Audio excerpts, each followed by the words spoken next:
Hi, I just put the last seed in the ground and I thought I'd take you on a quick tour and show you what the garden looks like now that it's all done. Okay, we'll start with the best. So the tomatoes. So I planted over 30 varieties of tomatoes and more than 100 plants, which seems like a lot, but it's really not for us. You can see that I caged everything.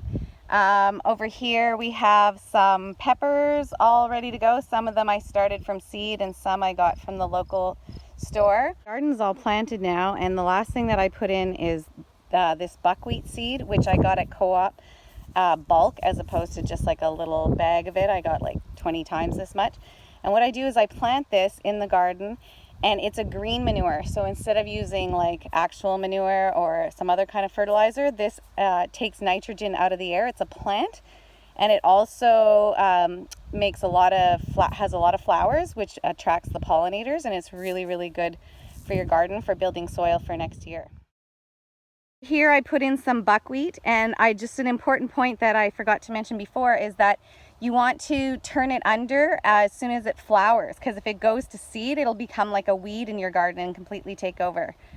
Over there you have all my cucumbers and squash are under those floating row covers so that they can be protected from the cucumber beetles. Here you can see the beans starting to come up and some peas in the background. These ones are the nitrogen fixers, so they are planted in ground that was really depleted by having tomatoes here last year. Here's a beautiful marigold that I plant in my vegetable garden for two reasons. One, because it's pretty and it makes me happy while I'm gardening, but also marigolds in particular repel certain kinds of pests.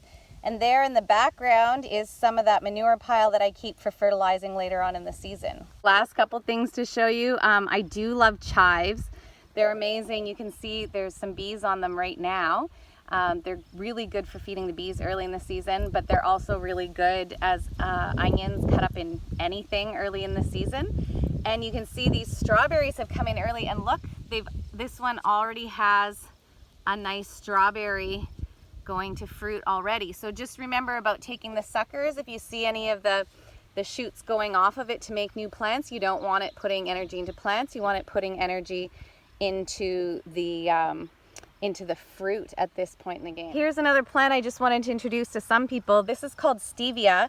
It's used in natural sweeteners. It's actually sweeter than sugar, and it has no calories. So I put this in my tea every morning.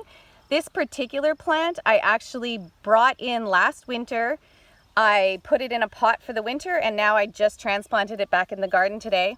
And these little babies back here are actually just little cuttings. You can take little cuttings and take the bottom leaves off and just plant it right in the ground. And hopefully it'll take and make a plant for another big, huge, bushy plant. Lastly, I wanted to show you in my greenhouse, I've left some of the tomatoes and some peppers and some melons. And I'm gonna experiment with growing some of them in the greenhouse. The greenhouse is really hot in the summer, and but it's sheltered from the wind as well. So I want to try some of those heat-loving plants like eggplant and see if they do better in here.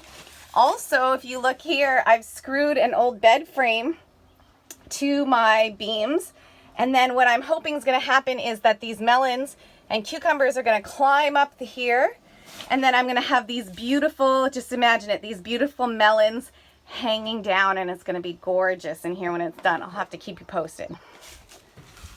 So I guess that's it for a bit. Everything's planted and ready to go. So happy growing season, and maybe I'll post something later in the season when there's some actual vegetables to show. Bye.